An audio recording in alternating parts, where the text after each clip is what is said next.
우리 옆 사람에게 이렇게 축복하겠습니다. 오직 예수님뿐입니다. 예수님과 동행하며 승리합시다. 아멘. 사랑하는 여러분, 혹시 성경에서도 투자에 대해서 이야기를 할까요? 갑자기 생뚱맞은 질문을 하니까 좀 당황스럽습니까? 여러분은 성경이 투자에 대해서 무엇을 말하는지 생각해 보신 적이 있습니까?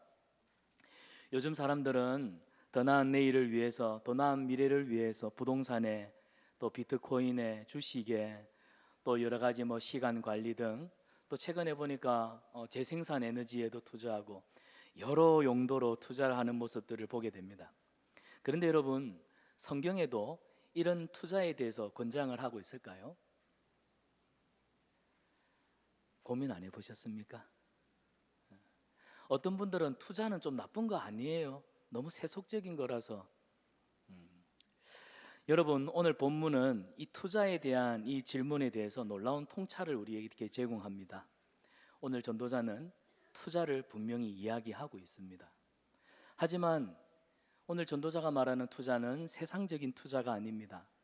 성경이 말하는 투자는 우리의 이익이 아니라 하나님 나라를 위한 믿음의 투자입니다. 씨를 뿌리고 떡을 물 위에 던지라, 이 상징적인 표현을 통해서 하나님은 우리에게 말씀하십니다. 무엇을 말씀하시는가? 여러분, 결과를 알 수 없는 상황 속에서도 믿음으로 행하라. 예측할 수 없는 내일의 일, 결과를 알 수 없는 상황 속에서도 너희는 믿음으로 살아야 한다. 믿음으로 행하라. 그래서 우리의 행동이, 우리의 삶이 하나님 손에 있음을 알고 신뢰하라는 도전의 말씀이 오늘 전도서 11장이 되겠습니다. 한 나무꾼이 있었습니다. 이 나무꾼은 매일 나무를 베어다가 생계를 이어가던 사람이었습니다. 그러던 어느 날 나무를 베던 이 나무꾼이 생각을 바꾸었어요. 그가 나무를 심기 시작했습니다. 이웃들이 비웃습니다. 야, 나무가 자라려면 한참이나 시간이 걸릴 텐데 그냥 지금 필요한 나무를 베어서 그냥 너 생계를 꾸려가. 하지만 주위 사람들의 야유에도 불구하고 나무꾼은 멈추지 않고 계속해서 나무를 심었습니다. 시간은 흘러가죠. 그가 심은 나무들은 결국 울창한 숲이 됩니다. 그래서 많은 사람들에게 그늘을 제공하고 또 많은 자원을 제공하게 되었습니다. 여러분, 나무꾼의 선택을 보십시오. 그는 단순한 노동이 아니었습니다. 그것은 미래를 향한 투자였던 겁니다. 오늘 본문은 이 나무꾼의 지혜처럼, 이 나무꾼의 지혜로운 선택처럼 우리에게 믿음 안에서 살아가는 법을 가르치고 있습니다. 우리는 하나님 나라를 위해서 어떤 믿음의 투자를 해야 할까요? 사랑하는 여러분, 오늘 이 시간이 은혜로운 믿음의 투자 설명회가 되기를 축복합니다. 우리 옆 사람한테 이렇게 축복합시다. 은혜로운 믿음의 투자 설명이 되기를 바랍니다. 첫 번째로 오늘 본문 1절과 6절에서 믿음의 씨를 뿌리라 우리에게 말씀합니다.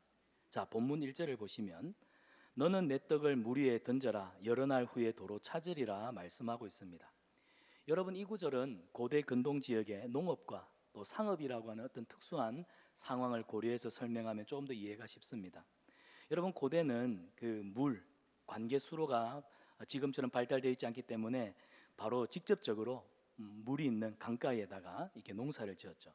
그래서 물 위에 떡을 던져라, 이 표현은 강가에 비옥한 땅에 씨를 뿌리는 행위를 가리킵니다.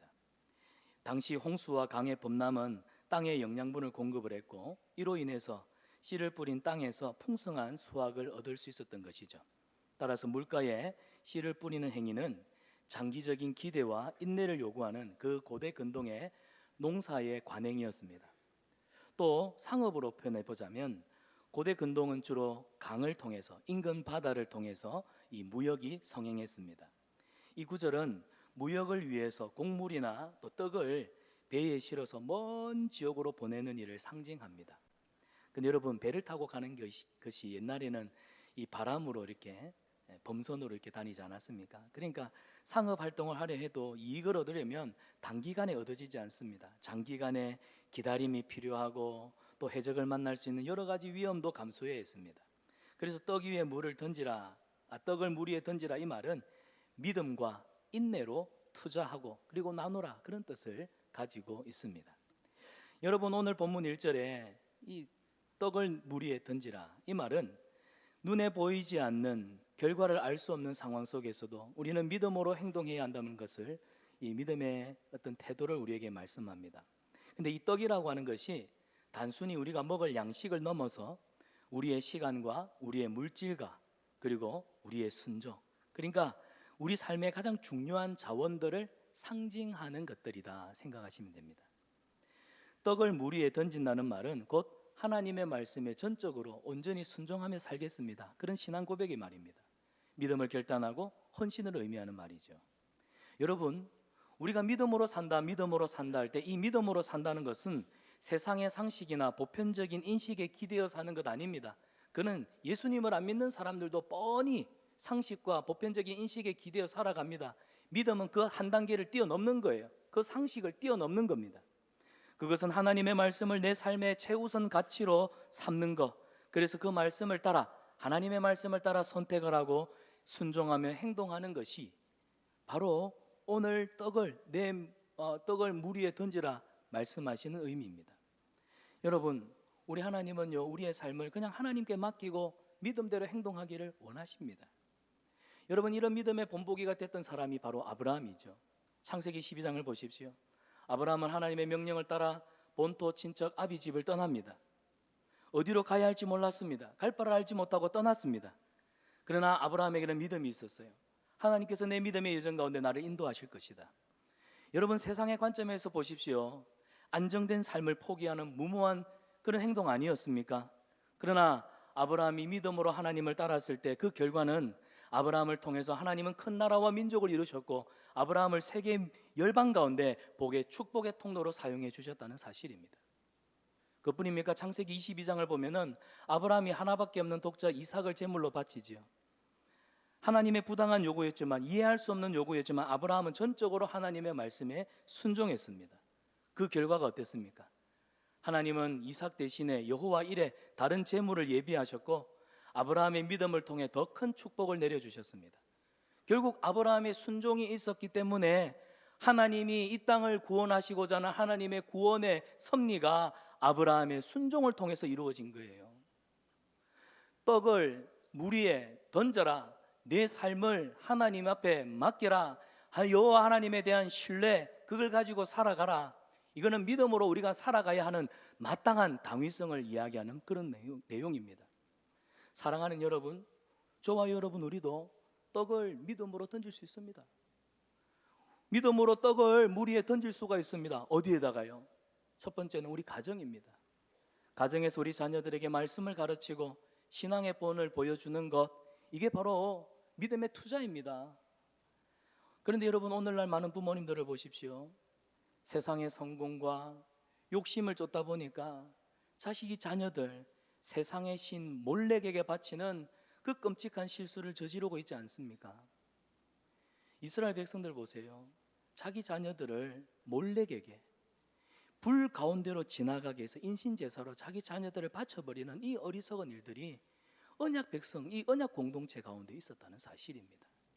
여러분, 우리 부모들이 믿음이 없으면요, 부모가 믿음 없이 세상을 따라가면 우리 자녀들의 영혼을 결코 지키지 못합니다. 부모가 믿음으로 무장하지 않으면 내 생명보다 소중한 자녀들 이 세상에 다 뺏기고 마는 거예요. 시편 127편을 보십시오. 보라, 자녀들은 하나님의 기업이요 하나님이 우리에게 주신 소중한 선물 아닙니까?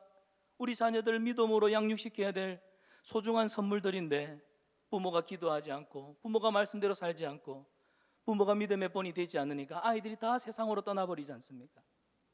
사랑하는 여러분, 자녀들과 함께 기도하십시오. 성경을 읽으면서 아이들이 학교 갈 때, 아이들이 또 출근할 때 그 등 뒤에다가 세상적인 잔소리 늘어놓지 말고 믿음으로 선포하십시오. 말씀으로 아이들에게 도전하십시오. 모든 결정에서 하나님의 뜻을 구하는 모습을 우리 자녀들에게 보여주시기를 바랍니다. 그런 부모님의 뒷모습을 보고 자란 아이들, 여러분, 이것이 바로 우리 다음 세대를 위한 거룩한 믿음의 투자가 아니겠습니까? 믿음으로 떡을 물 위에 던질 때 그 순종은 우리 자녀들의 영혼을 지킬 줄 믿습니다. 하나님 나라를 확장하는 귀한 씨앗이 될 줄 믿습니다. 사랑하는 여러분, 지금 이 순간에 여러분의 자녀들을 위해서 믿음으로 투자하십시오. 두 번째로, 우리는 직장에서도 믿음으로 떡을 물에 던질 수가 있습니다. 사랑하는 여러분, 직장은 하나님께서 우리를 보내신 또 다른 사역지입니다. 성도는 직장에서 정직과 성실로 하나님의 말씀을 지켜내야 돼요. 하나님의 말씀으로 살아내는 능력을 보여줘야 됩니다. 성도의 능력, 성도의 실력은 거룩입니다. 세상과 차별된 거룩함. 그래서 단순한 직무 수행이 아니라 우리는 직장에서, 우리는 일터에서 하나님께 영광 돌리는 예배자가 되어야 됩니다. 내년에 우리 가정사역부가 이제 일터와 함께 직장, 가정, 사역부로 내년에는 좀 더 업그레이드가 됩니다. 우리 성도님들 많이 사역에 동참하셔서 우리 가정을 살리고 일터에서도 보내심을 받은 거룩한 주의 백성으로 실력 있고 능력 있는 영성을 갖춘 우리 성산한빛교회 성도님들 되시기를 축복합니다. 여러분, 직장 생활하다 보면 부당한 대우를 받을 수 있습니다. 갑질이라고 하죠. 또 세상에서 일을 하다 보면은 유혹이 있을 수도 있습니다. 세상의 기준이 아닌 하나님의 기준을 따르는 요셉과 같은 사람이 되시기를 바랍니다. 요셉과 같은 사람이 되어야 돼요.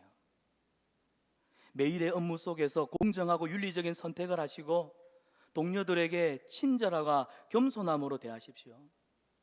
업무 성과를 가지고 사람을 평가하지 마시고 사람 그 자체를 소중하게 여기는 모습을 통해서 하나님 사랑을 드러내는 우리 성도님들 되시기를 바랍니다. 이것이 우리가 직장에서 우리의 떡을 믿음으로 물 위에 던지는 겁니다. 세 번째로, 우리는 교회와 공동체에서 우리의 믿음의 떡을 물에 던질 수가 있습니다.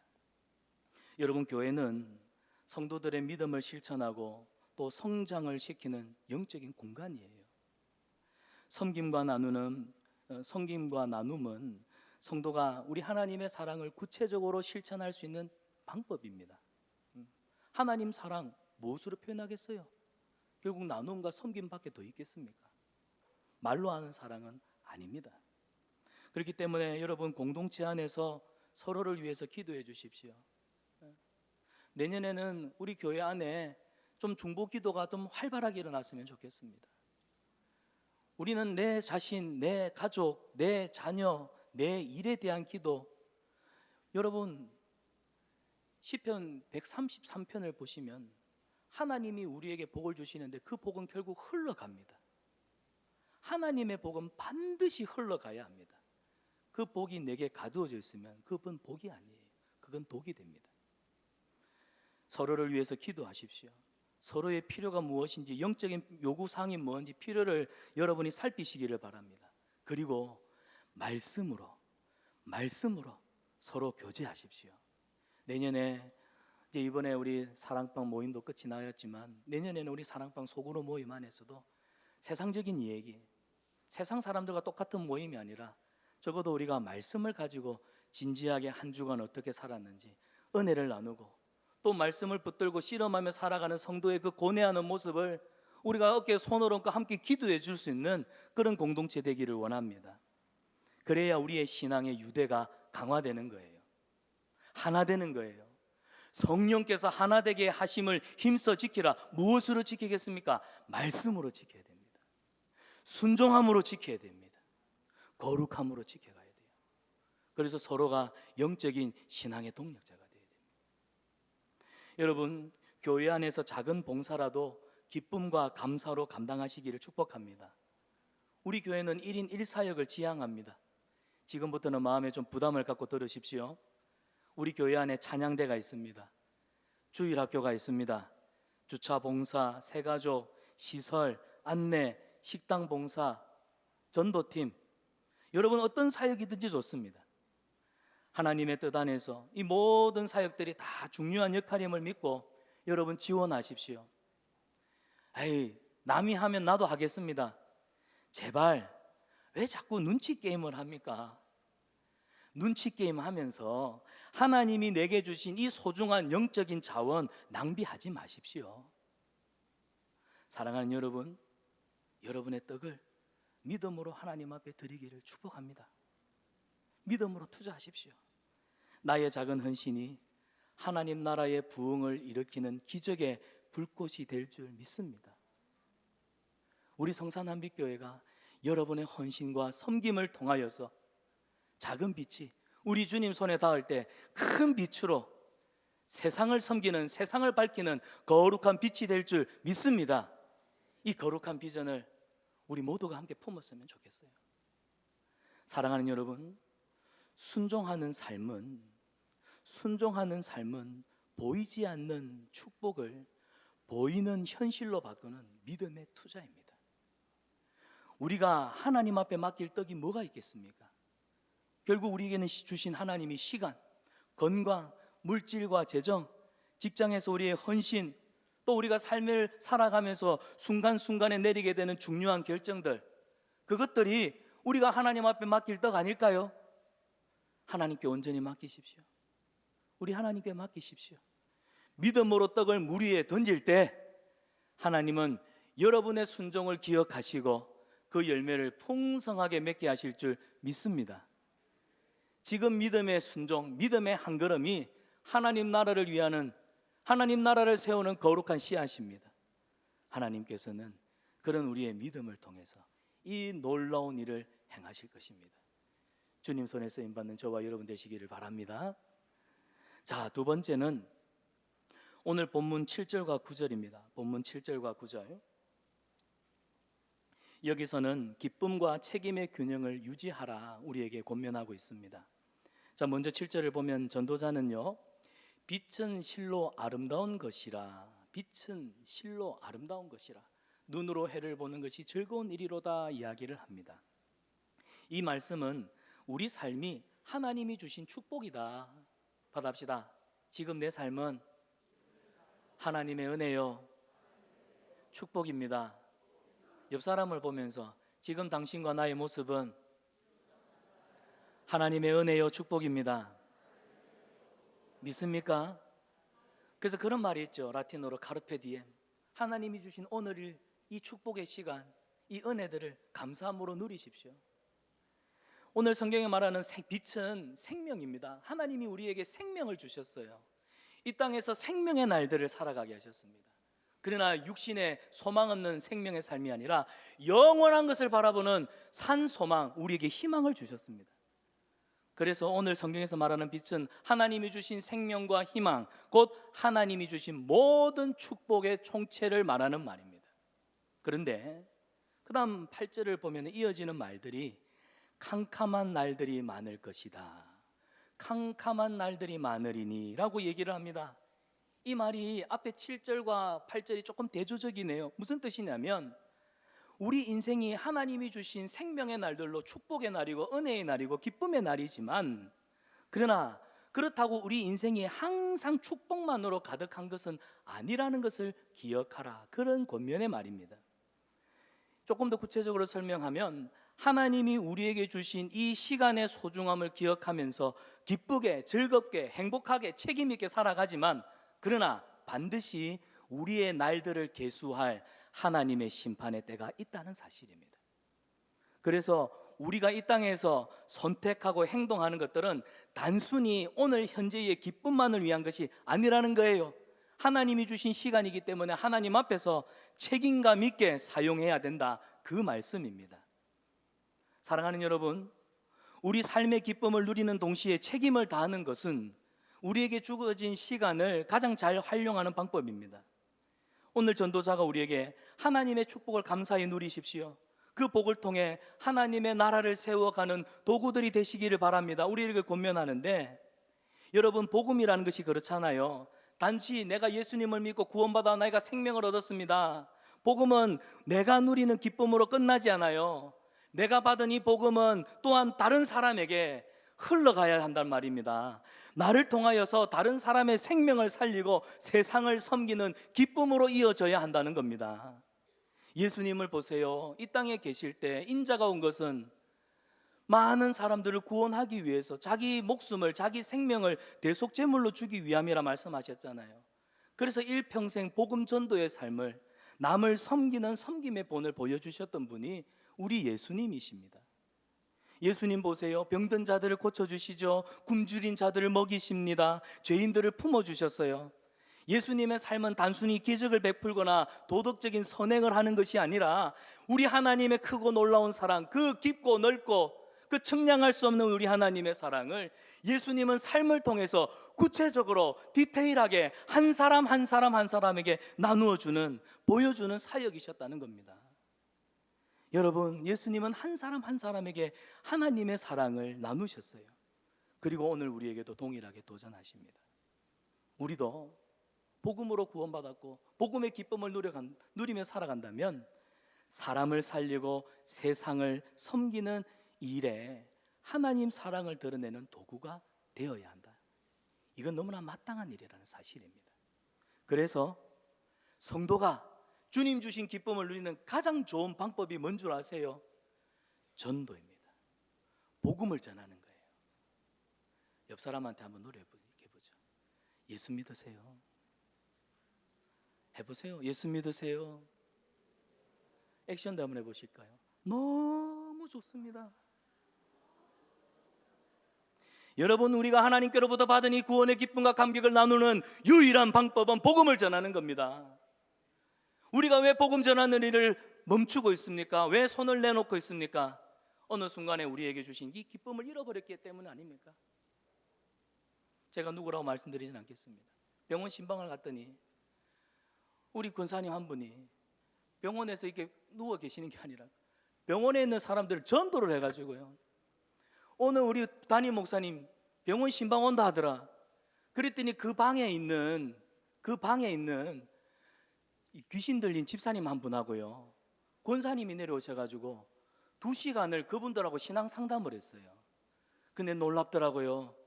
정말 놀랍더라고요. 이 귀신 들린 집사님은 이 진해 경화교회를 다니시는 분인데 어둠의 영에 오랫동안 사로잡혀 있다가 가톨릭 교회를 갔다가 막 하나님께서 막 환상을 보여주시는 뜨거운 영적인 체험을 하고 그냥 성당을 뛰쳐나가고 교회로 달려갔대요.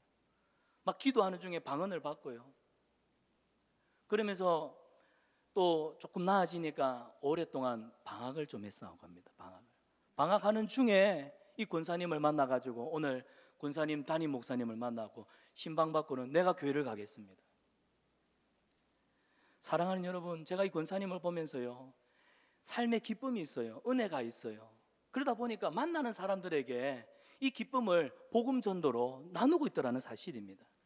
사랑하는 여러분, 전도는 거창한 행동이 아닙니다. 우리 삶의 작은 순간에서 시작됩니다. 시편 51편의 다윗이 그 구원의 기쁨을 다시 회복시켜 주시고 변치 않는 마음을 자원하는 심령으로 하나님을 예배하게 하소서.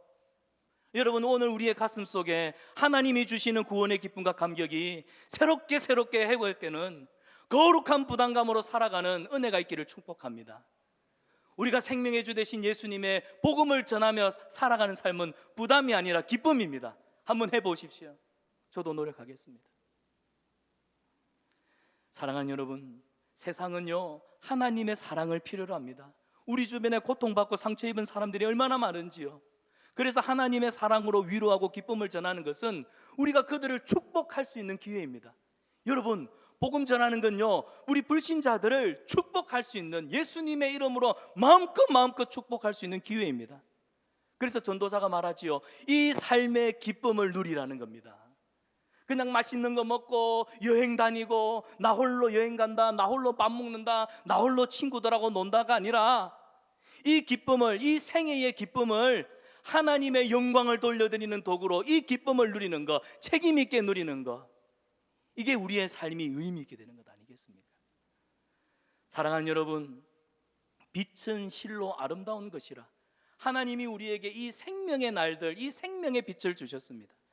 이 빛을 나누며 살아가는 우리 성산한빛교회 성도님들 되시기를 주님의 이름으로 축원합니다. 마지막 세 번째로 10절입니다. 10절을 보면 하나님을 경외하면서 오늘을 살아라 우리에게 권면하고 있어요. 자, 본문 10절을 보면 우리 같이 한번 읽어보겠습니다. 본문 10절 시작. 그런즉 근심이 내 마음에서 떠나게 하며.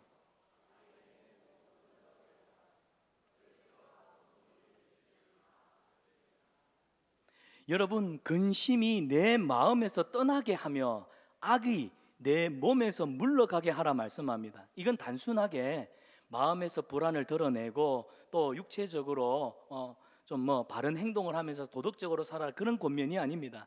이 본문에는 더 깊이 있는 영적 메시지가 담겨 있습니다. 뭐냐? 우리 마음에서부터 모든 근심과 제약을 제거해야 된다는 말입니다. 그래야 하나님을 경외하며 오늘을 살아가는 의미 있는 삶을 누릴 수 있다는 거예요. 특별히 오늘 이 구절은 그 다음에 나오는 젊음의 시기가 빠르게 지나가는 덧없는 시간임을 기억하라, 이 본문과 함께 연결해서 살펴봐야겠습니다. 왜냐하면 경고입니다. 네 젊음의 시기가 빨리 지나간다. 인생이라는 것이 결국 덧없이 흘러갈 수 있는 시간이라는 것을 네가 기억해라. 우리가 전도서 맨 처음에 시작할 때 헛되고 헛되니 헛되고 헛되도다. 왜 헛되다 했습니까? 하나님을 떠나 있기 때문에 인생의 모든 삶들이 결국 아무런 기쁨이, 맛있는 걸 먹어도 지나가면 끝이고, 좋은 집에 살아도 나중에 세월이 지나면 그 집도 헌집이 되고, 아무리 새 차가 유행 있는 삐까뻔쩍한 옷을 사 입고 차를 사도 시간이 지나면 의미 없는 것들이 결국 세상의 일이기 때문에, 여러분, 젊음의 시간, 여기서 말하는 젊음의 시간은 물리적으로 20살, 30살, 40살을 말하는 게 아니라 이 땅을 살아가는 저와 여러분, 우리를 말하는 거예요. 이 인생의 시간이 휙 지나가 버리기 때문에 허투루 살지 말아라. 시간의 우선순위를 정해놓고 살아라. 그걸 말하는 메시지입니다. 그래서 우리가 하나님 나라를 위한 믿음의 투자를 한다. 하나님 나라를 위한 우리의 믿음의 투자가 뭐냐? 단순히 물질이나 시간의 문제가 아니라 우리의 마음, 우리의 삶의 모든 방향, 이거를 하나님 앞에 드린다는 겁니다.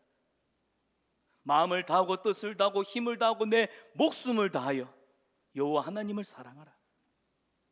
여러분, 특별히 여기 근심이 내 마음에서 떠나게 하며, 왜 이 말을 할까요?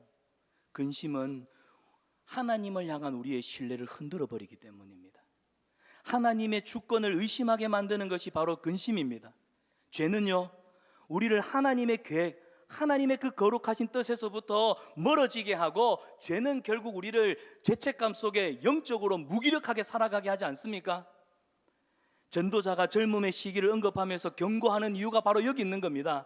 그런 우리의 인생의 날들이 빨리빨리 지나가기 때문에 우리가 이 시간들을, 우리의 인생의 날들을 하나님 앞에 드리지 못한다면, 말씀 앞에 중심에 바로 딱 서 있지 않으면 결국 세상적인 유혹에 빠져서 우리가 하는 모든 선택의 결과는 결국 우리에게는 치명적인 독이 될 수밖에 없는 거예요. 따라서 전도자가 하는 말은 뭡니까? 오늘이라고 하는 이 시간, 지금이라고 하는 이 시간을 붙잡고 하나님을 경외하며 사십시오. 그래서 다음 주가 이제 전도서 마지막 12장입니다. 일의 결국을 깨달았으니 여호와를 경외하는 것이 인생의 본분이니라. 할렐루야. 하나님께서 우리에게 주신 현재는요, 그분의 뜻을 이루기 위한 기회의 시간입니다. 믿습니까? 오늘이라고 하는 이 시간은 하나님의 뜻을 이루는 기회입니다. 잡으십시오. 하지만 근심이 있고 죄가 있으면 우리 마음이 어지러워지기 때문에 결국 이 기회를 놓쳐버린다는 사실입니다. 마태복음 6장 34절에 보십시오. 예수님께서 산상수훈에서도 이렇게 말씀하십니다. 같이 읽어볼까요? 그러므로 내일을 위하여 염려하지 말라.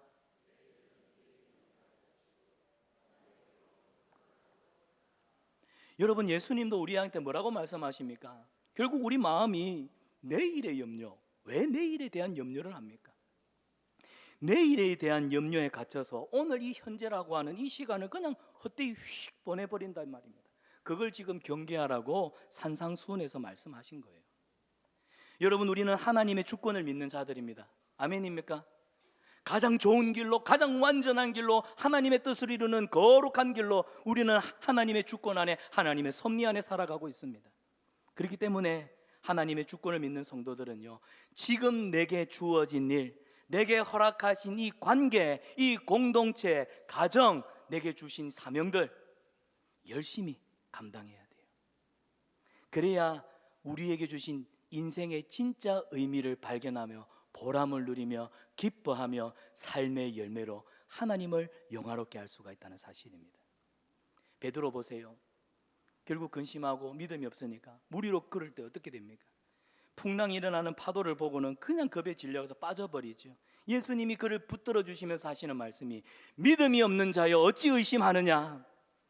오늘 전도자도 동일하게 말합니다. 근심을 네 마음에서 제거해라. 여러분, 우리 시선을 하나님 앞에 고정하기를 원합니다. 그래서 우리 마음속에서 두려움이 떠나가고 믿음으로만 살아갈 수 있음을 날마다 매 순간마다 깨달으며 살아가는 은혜가 있기를 축복합니다. 근심을 떨쳐내는 것, 그리고 현재의 삶을 하나님 앞에 책임 있게 믿음으로 살아가는 것, 이게 우리 하나님께서 우리에게 요구하시는 가장 합당한 믿음의 투자입니다.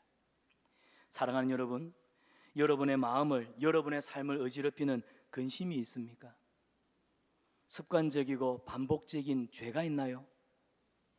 하나님은 우리가 이 땅에 주어진 시간을, 이 한시적인 시간을, 그냥 화살처럼 샥 지나가 버리는 이 시간을 영원한 가치로, 그 어떤 것과도 바꿀 수 없는 영원한 가치로 바꾸기를 원하십니다. 사랑하는 여러분, 매 순간 하나님을 경외합시다. 그분을 의지합시다. 그러면 우리 삶은 실패가 없는 믿음의 삶이 됩니다. 하나님께 오늘을 맡기십시오. 오늘 주어진 일에 충성하십시오. 그분은 작은 일을 기억하시고 1달란트, 2달란트, 5달란트, 결국에는 4달란트를 남기고 10달란트를 남기죠. 영원한 열매로 응답하실 것입니다. 말씀을 맺습니다. 떡을 물 위에 던지라. 이 말씀은 믿음으로 행동하라고 하시는 우리 주님의 초청입니다. 우리의 작은 헌신과 선택들이 하나님 나라를 세우는 씨앗이 됩니다. 때로는 열매를 기다려야 하는 인내의 시간도 필요하겠죠. 하지만 하나님은 우리의 믿음을 아세요. 우리의 중심을 아시거든요. 풍성한 열매로 그 결실을 허락하십니다. 하나님을 신뢰하면서 믿음으로 투자하는 삶은 결코 헛되지 않습니다. 우리 삶을 통해 하나님 나라가 확장될 것을 믿고, 여러분 주님 주신 은혜의 삶을 오늘 제목처럼 기쁘게, 책임 있게, 무엇보다 믿음으로 받합시다. 기쁘게, 책임 있게, 무엇보다 믿음으로 살아가시는 우리 성산한빛교회 성도님들 되시길 주님의 이름으로 축원합니다. 오늘 우리에게 주신 말씀 생각하면서 함께 이 찬양을 부르고 기도하기를 원합니다. 주님, 내 믿음의 떡을 물 위에 던지겠습니다. 주님 말씀 의지하여 깊은 곳에 그물을 던지겠습니다. 오늘 우리 하나님께서 우리의 믿음을 통하여 행하시는 놀라운 일을 보게 하여 주시옵소서. 주님의 말씀에 의지하여 믿음으로 그물을 던집니다. 믿는 자에게 능치 못할 일이 없다 하신 주님의 역사가 오늘 우리의 삶 속에, 우리 성산한빛교회 공동체 위에 넘치게 하여 주시옵소서. 우리 함께 찬양합시다. 전능하신 나의 주, 전능한